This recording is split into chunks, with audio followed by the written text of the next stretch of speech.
Commander. The entire field expedition is entering hypothermic torpor, and the human is asking if anyone brought matches. Commander Zelax's claws froze over the tactical display.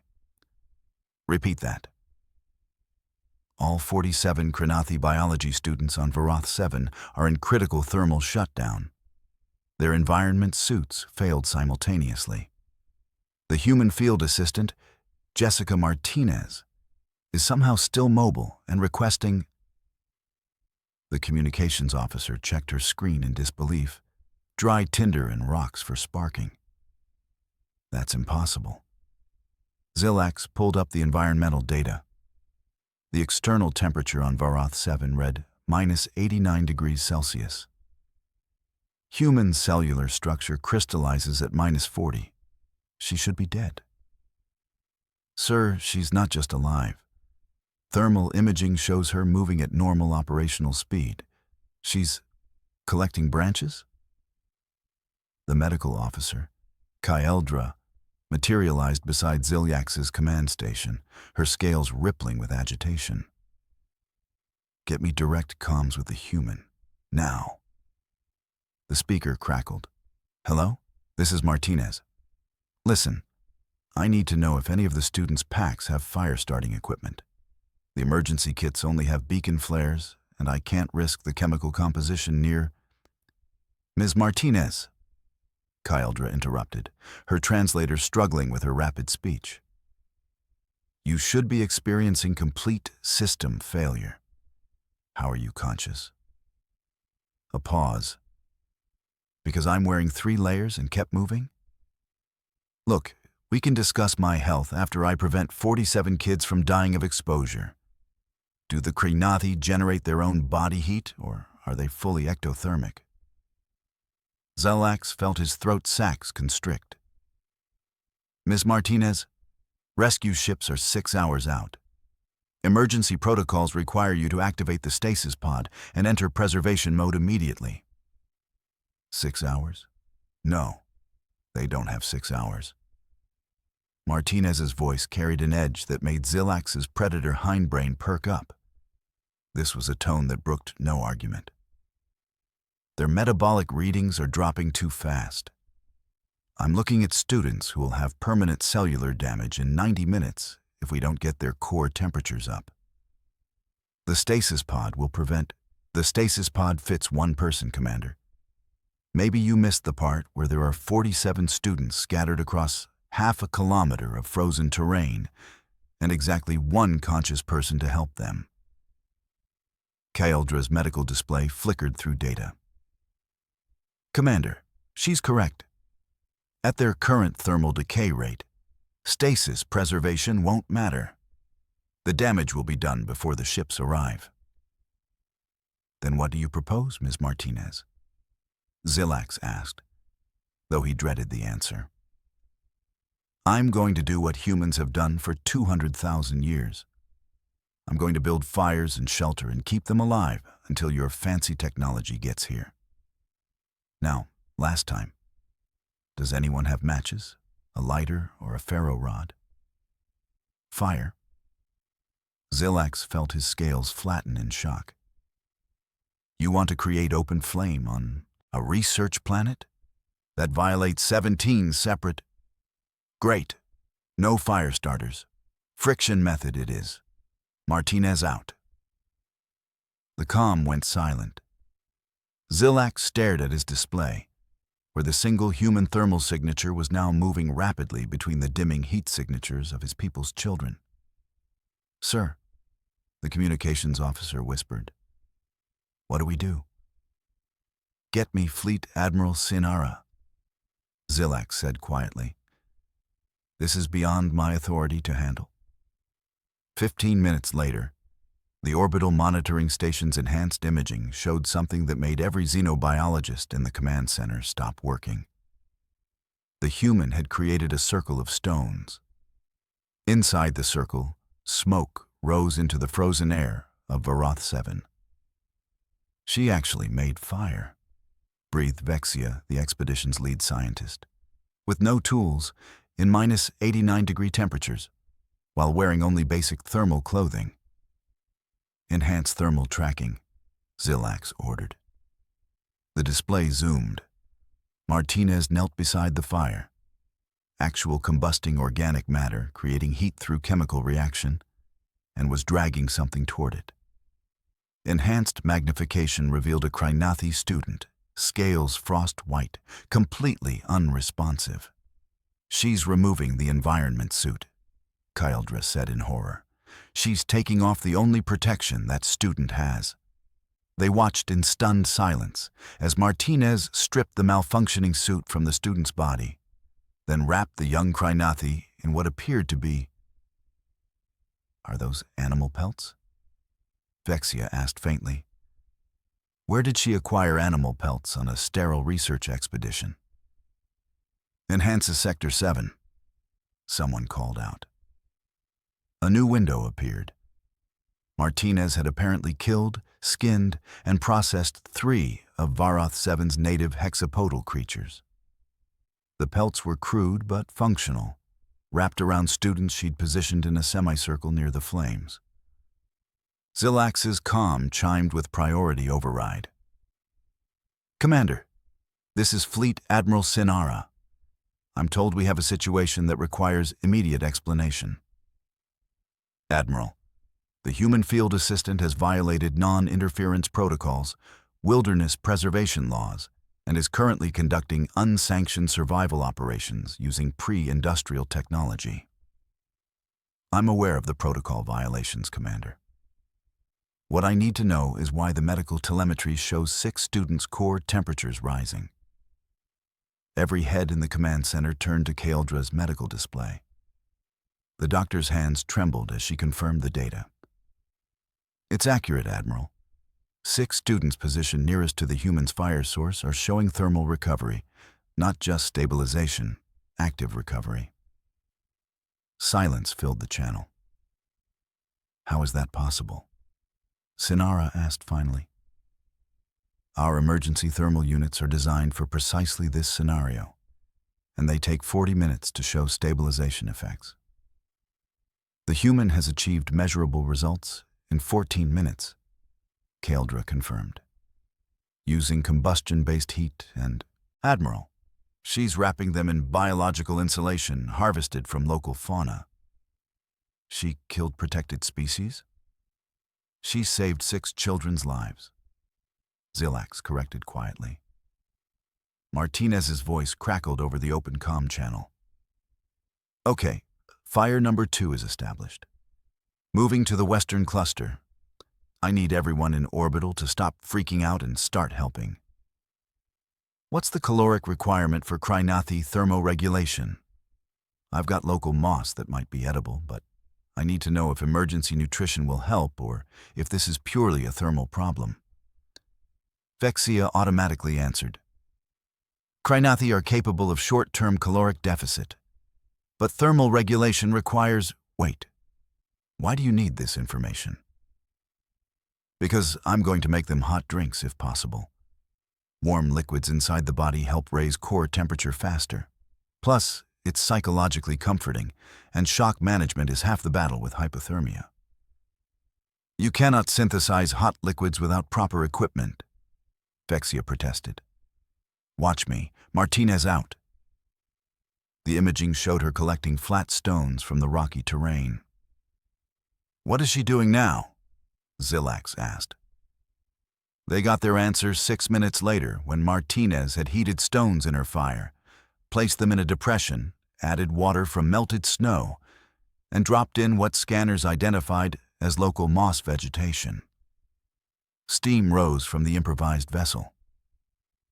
"She's boiling water in a rock," the communications officer said in disbelief, "using heated stones as a heating element." Kaeldra pulled up Martinez's personnel file. She lists previous employment as Wilderness Survival Instructor, Earth National Park Service. What does that mean? "Query sent to Earth Cultural Database," the communications officer reported. "Results incoming. Earth National Parks are..." Preservation areas where humans voluntarily place themselves in unmodified natural environments and survive using pre-technological skills. A pause. This is considered recreational activity. They do this for fun? Vexia's scales had gone completely white.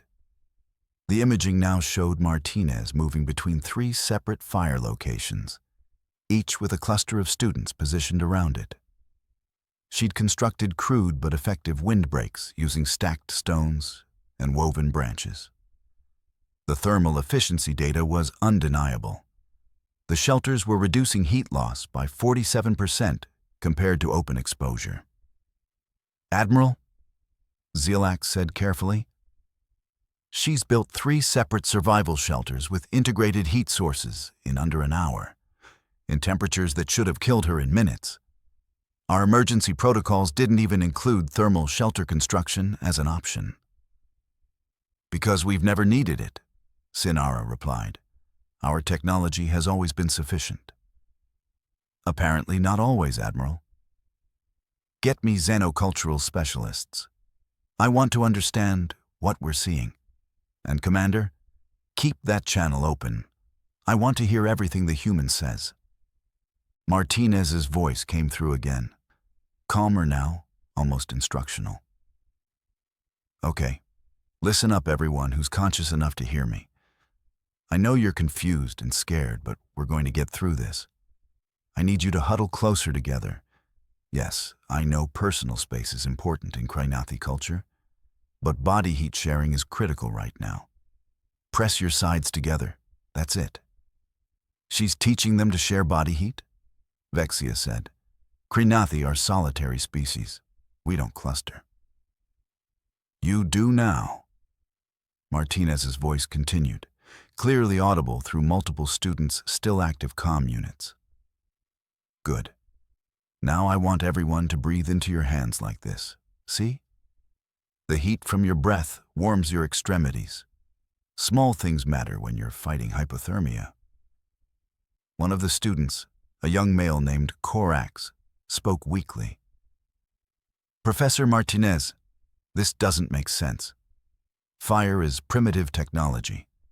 Our suit heaters use microfusion reactors. Why does your method work better?" "Because your microfusion reactors are broken, honey," Martinez replied gently. "And fire isn't primitive, it's foundational. Fire doesn't need a power source, a computer chip, or a maintenance schedule. Fire needs fuel, oxygen, and heat, all of which this planet provides once you know where to look." She was moving again, carrying armfuls of dried vegetation to pile near each fire. "See this? This is your fuel reserve. Every 20 minutes, someone adds 2 handfuls to the fire. Not more, you'll waste fuel. Not less, you'll let it die. Steady and consistent. Can you do that?" Multiple weak affirmatives came back. "Excellent. Now, I'm going to start bringing the students who are still unconscious into the shelters. They'll need to be positioned closest to the fires and monitored carefully. If anyone starts convulsing or their breathing gets weird, you call me immediately. Understand?" "Yes, Professor Martinez." In the command center, the xenobiology team was running increasingly frantic calculations. "This shouldn't work," Vexia insisted, pulling up thermal dynamic models. "The heat transfer rate from open combustion should be insufficient for Krynathi metabolic recovery, especially with the wind chill factor and—" "Yet, it is working," Kyldra interrupted. 12 students now show improving vitals. The humans' methods are achieving better results than our projected stasis pod preservation. Zilax watched the display as Martinez dragged another student, this one barely showing any thermal signature at all, toward the largest fire. She worked with efficient, practiced movements, stripping the failed suit, checking vitals, wrapping in furs, positioning near the flames, and singing. "Is she vocalizing?" the communications officer asked. Martinez's voice carried across the channel, a rhythmic melody with incomprehensible Earth language words. Several students had lifted their heads to watch her. "Why is she making those sounds?" Zilax asked. The Earth, the cultural database, provided an answer. Human singing is a psychological comfort mechanism, often used in stressful situations to maintain morale and reduce anxiety. Studies show musical vocalization lowers stress hormones and promotes group bonding. "She's managing their psychological state," Kaldra said with dawning realization. "She's not just treating the physical hypothermia, she's preventing shock and panic." Fleet Admiral Sinara's voice cut through the observation. "I've convened an emergency council. We need to understand what we're witnessing. Commander Zilax, compile a full report. Dr. Vexia, I want analysis of every technique the human is using. And someone get me Earth survival training protocols. If this is standard knowledge for their species, we need to understand why." 2 hours passed. Martinez had all 47 students gathered into 3 main shelter clusters, each with maintained fires, windbreak walls, insulated flooring made from layered branches, and organized fuel supplies. The thermal imaging looked like a textbook survival camp. "Engineering analysis complete, Admiral," reported Chief Engineer R. Hill. "The human's shelter design is remarkable. She's created convection currents that trap heat while allowing smoke to escape. The rock walls absorb thermal energy and radiate it inward. The branch flooring provides insulation from ground cold. It's thermodynamically more efficient than our standard emergency shelters." "She designed this in her head?" Sinara asked. "Without computer modeling?" "Apparently, this is basic knowledge for human wilderness survival, Admiral. Their species spent approximately 200,000 years developing these techniques before achieving industrial technology." 200,000 years of survival evolution, Vexia murmured. While Krynathi were developing technology in climate-controlled cities, humans were crossing ice ages with nothing but fire and stone tools. Zilax pulled up historical data on human development. The images made his scales itch. Humans in frozen wastelands, desert extremes, jungle environments, all without environmental suits, just biological adaptation and learned skills. "They're an adaptation species," he said slowly. "We're a technology species. When our technology fails, we fail," Sinara finished grimly. "But humans revert to biological survival protocols." Martinez's voice interrupted their analysis. "Okay, everyone conscious enough to listen. We've got about 3 hours until rescue arrives.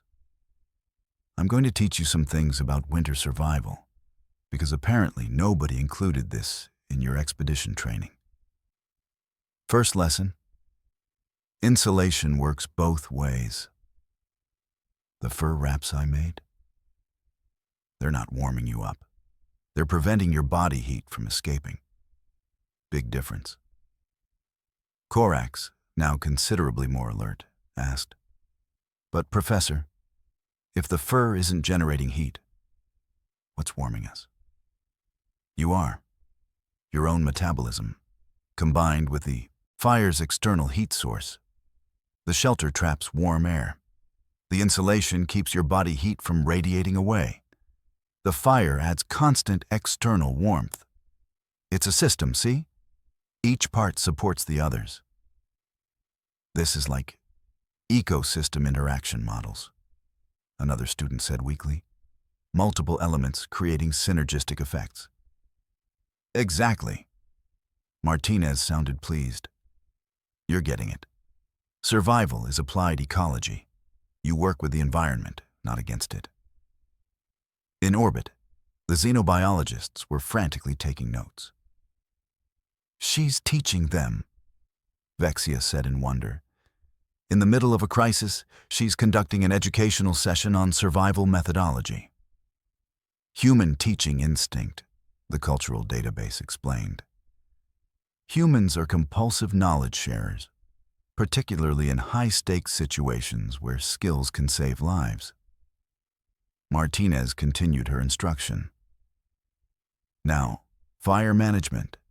See how I arrange the wood. That's called a log cabin structure. It allows airflow while maintaining stable combustion. The Krinathi student who asked about primitive technology earlier, what's your name? Corax, Professor. Corax, your microfusion reactor is amazing technology, but it's also a single point of failure. If the reactor breaks, you have nothing. Fire? Fire has been keeping my ancestors alive since before we invented language.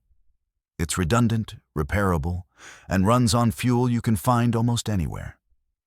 Sometimes the old ways persist because they're reliable, not because we're too stupid to invent something better. Silence filled the comm channel as 47 young Krinathi absorbed this concept. Finally, Corax spoke. Professor Martinez, how many of these skills do humans learn? Oh, honey, I could teach a semester course on just fire starting alone. Friction methods, percussion methods, chemical methods, solar methods. Then there's shelter construction, water purification, food procurement, navigation, weather prediction, emergency medicine. She laughed. My great-great-grandparents crossed an entire continent with less knowledge than I use today. Your species is terrifying, another student whispered. Nah, we're just stubborn, and we really, really hate being cold. When the rescue ships finally arrived, their crews found a scene that would become legendary across the galactic research community. 47 Krinathi students sat around 3 well-maintained fires, wrapped in processed animal furs, drinking hot moss tea from improvised bark cups. They were alive, alert, and taking notes on what one of them had labeled Professor Martinez's Survival Methodology Workshop. Jessica Martinez stood as the rescue team's medical unit approached, dusting snow from her jacket. Hey, perfect timing. I was just explaining the principles of caloric conservation in extreme environments. You guys want some tea? It's not great, but it's hot. Chief Medical Officer Kaeldra's jaw hung open as she scanned the camp. This is... you built 3 survival shelters with integrated heat sources. Yes. Also processed some local game. Sorry about the wildlife violation, but the kids needed insulation. I'll fill out whatever forms are necessary. Jessica checked her chronometer. 5 hours, 17 minutes total. Not bad for improvised work. You saved 47 lives, Kaeldra said faintly. Well, yeah. That's literally why I'm here. Field safety assistant. Though I gotta say, your expedition training has some serious gaps. Who sends students to a sub-zero environment without basic cold weather survival instruction? The rescue team's commander, Ginix, stepped forward. His scales were completely white with shock. Ms. Martinez, your actions violated multiple protocols, including keeping students alive. Jessica interrupted flatly. Look, I'll take whatever disciplinary action comes my way. But right now, these kids need medical evaluation and transport to somewhere warm. Can we prioritize that? Medical teams were already loading students onto the rescue ships. The Krinathi students were refusing to leave their fires until emergency thermal blankets were distributed, and several were arguing with the medics about bringing their notes on primitive survival techniques. Corax approached Jessica with what looked like an entire journal of observations. Professor, will you teach more classes on this? I want to learn everything. How to find water, how to build better shelters, how to... I'll set up workshops when we're back at the university, Jessica promised. But right now, onto the ship with you. Get warmed up properly. You're not in trouble, are you? Another student asked anxiously. Probably, Jessica admitted cheerfully. But I've been in trouble before. Usually works out okay. As the last students boarded, Fleet Admiral Sinara's holographic form materialized beside the camp. She studied the shelters, the organized fire pits, the processed furs. Ms. Martinez, you're aware that you violated 17 separate statutes today? Yes, ma'am. And that unsanctioned fire use on a research planet typically results in expedition ban and potential criminal charges? I am aware, yes. Good.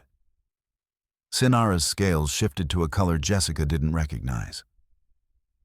Because I'm officially commending you for valor beyond duty, authorizing immediate protocol revisions for all field expeditions, and requesting your consultation on survival training for the entire research fleet. Do you accept? Jessica blinked. What? You demonstrated that our technology dependence has created a critical vulnerability. When systems fail, we have no fallback protocols. You do. We need to learn them. You want me to teach survival skills to alien species?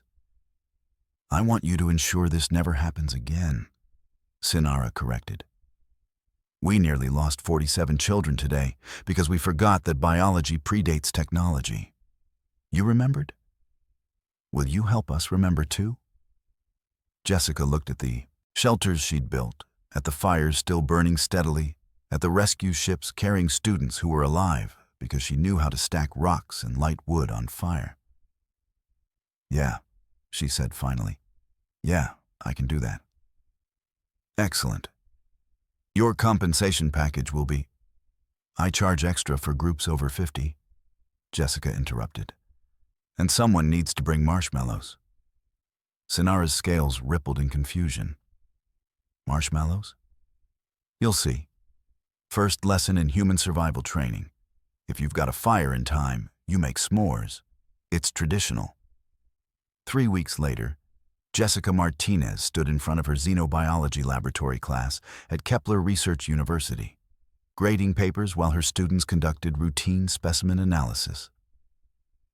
A young Krinathi female, not one from the Varoth 7 expedition, raised her claw tentatively.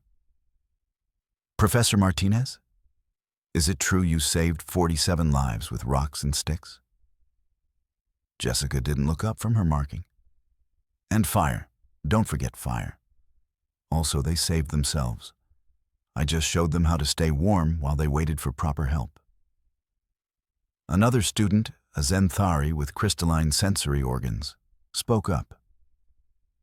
But, Professor, the news feeds say you used primitive pre-industrial technology to exceed modern emergency protocols. That seems impossible.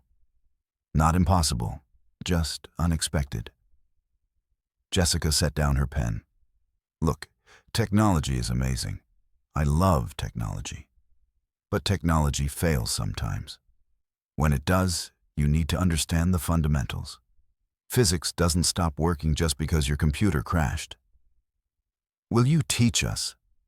The Krinathi student asked eagerly. There's a petition going around. Over 300 students want survival skills workshops. Jessica sighed. I'll talk to the department head. But I'm not starting fires in the university quad, so we'd need to find appropriate training locations. The Wilderness Survival Club already reserved practice fields, a human student called from the back. We've got 17 species signed up so far. Of course you do. Jessica shook her head, smiling despite herself. Fine. But this is extracurricular, and someone needs to coordinate with campus safety because we're definitely going to violate some fire codes. Her office comm chimed with a priority message. Commander Zilax's face appeared on screen. Professor Martinez, Fleet Command requests your presence for survival training consultation. We're developing new emergency protocols for all field operations. I sent my recommendations last week. They were comprehensive. However, we'd like hands-on demonstration training for senior officers. Can you accommodate a group of 75? Jessica raised an eyebrow. That's over 50 people, Commander. I mentioned my rates, right? Fleet Command has approved your compensation package. Full consultation contract, including... I was joking about the rates. Hazard pay for teaching admirals how to build fires, and a substantial supply budget. I believe you requested marshmallows? Jessica laughed. You're serious. 47 families are grateful their children came home alive, Professor. We're very serious. Okay, yeah. I can train your officers. But we're doing this properly. 3-day wilderness course, practical application, the works. No simulators, no comfort tech. Real survival training. Zilax's scales rippled in what Jessica had learned was anticipatory anxiety. The Admiral Council is concerned about the no comfort tech requirement. Of course they are. Tell them that's exactly why they need the training. Technology fails, biology doesn't. After Zilax signed off, Jessica returned to her grading. The lab was quiet except for the gentle hum of analysis equipment and the scratch of styluses on datapads. The Krynathi student approached Jessica's desk hesitantly. Professor? Thank you for what you did on Varath 7. I wasn't there, sweetie.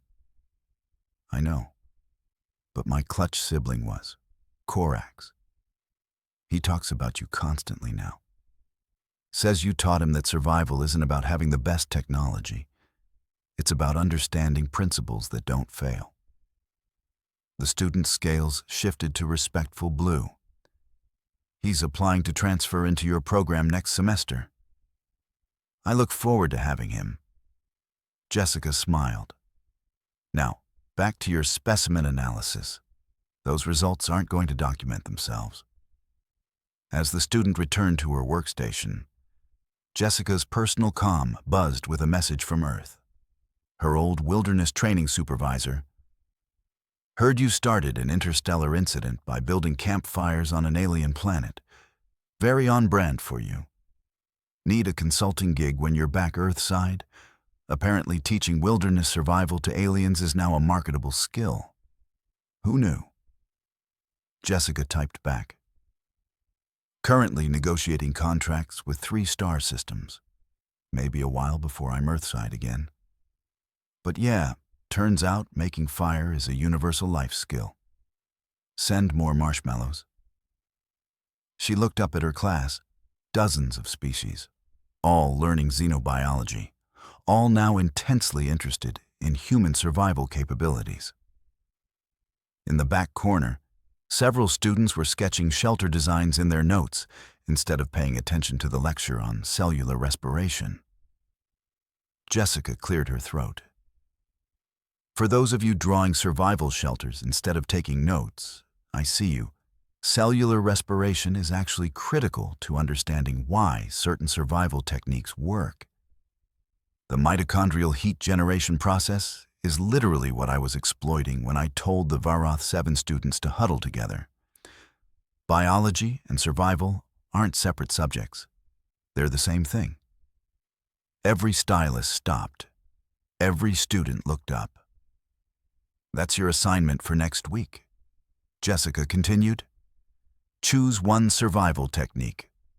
Fire building, shelter construction, water purification, whatever interests you. And explain the biological and physical principles that make it work. Show me you understand the fundamentals. The Xanthari students' crystals flashed excitedly. Can we include comparisons between technological solutions and primitive solutions? Absolutely. Bonus points if you can explain why one might fail when the other succeeds.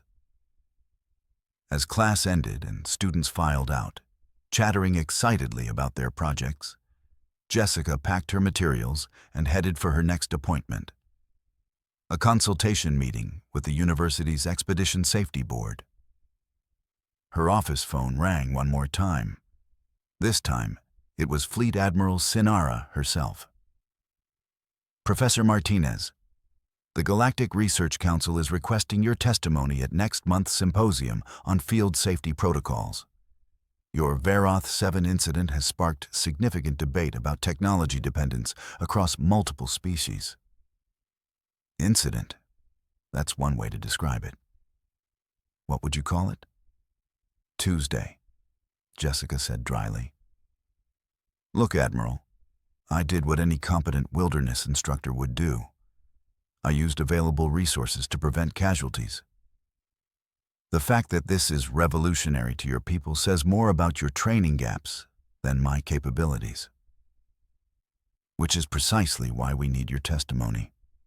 Several council members are proposing mandatory survival skills training for all field researchers across the Alliance. Your Tuesday, may reshape field protocols for centuries. Jessica leaned back in her chair considering this. Decades from now, researchers across hundreds of worlds would learn to build fires, construct shelters, understand the fundamentals that existed before and beyond technology. All because environment suits failed, and one human remembered how to stack rocks. I'll testify, she agreed. But Admiral, when I explain this to the Council, I'm going to emphasize that survival skills aren't about preparing for disaster. They're about understanding the world you're studying. You can't really understand a planet's ecology if you're sealed inside artificial environments. Sometimes you need to feel the wind, smell the air, build a fire, and remember that intelligence evolved to solve problems with whatever's available. That sounds like philosophy, Professor. It's survival, Jessica corrected. We just forgot to teach the difference. After the call ended, Jessica looked at her schedule for the coming months. Survival workshops for students, training for fleet officers, council testimony, consulting contracts with multiple planetary governments, equipment testing for the new human-inspired emergency kits being developed by 3 major manufacturers. All because she built some fires and wrapped cold aliens in fur. Her colleague, Dr. William Chen, from the astrophysics department, stuck his head into her office. Hey, Jessica. Heard you're teaching the Wilderness Survival Club next week. Mind if I sit in? I'm planning a field study on the Tarlaxian system, and apparently my students don't know how to build fires either. Sure, bring them along. We're doing shelter construction and fire-starting fundamentals. Fair warning, everyone gets cold, wet, and probably frustrated. Perfect. Real learning. He paused. You know, my grandparents used to tell stories about camping in the Sierra Nevadas before the climate stabilization. They said the best lessons came from being uncomfortable. They weren't wrong. Jessica stood and grabbed her jacket. Being comfortable is great, but being capable is better. And capable means knowing what to do when all the comfort tech breaks down. As she left her office, she passed a bulletin board where students had posted a new flyer. Wilderness Survival Club. Learn the skills that saved 47 lives humans. Share your knowledge. Aliens. Learn ancient Earth techniques. First meeting. Saturday, 0900 hours. North Training Field Bring. Weather-appropriate clothing, note-taking materials, and curiosity. Professor Martinez supervising. Someone had added a handwritten note at the bottom. Technology fails. Biology doesn't. Jessica smiled and continued toward the training fields, where 40 students were already waiting for their first lesson in the art of survival. The art of being human in an unpredictable universe. Behind her, in the administrative offices, officials were already drafting new requirements. Within 6 months, every field expedition would include trained survival specialists. Within a year, survival skills would be standard curriculum at research universities. Within a decade, every Alliance species would have adapted human techniques to their own biology. All because one person remembered that before there were environment suits and microfusion reactors, there were fires. And before there were fires, there were people who refused to die in the cold. Sometimes the most advanced technology was just remembering what worked for 200,000 years. Sometimes saving the future meant teaching the past. And sometimes the universe needed to remember that humans built shelters, made fires, and wrapped each other in warmth. Not because it was high-tech or impressive, but because it worked.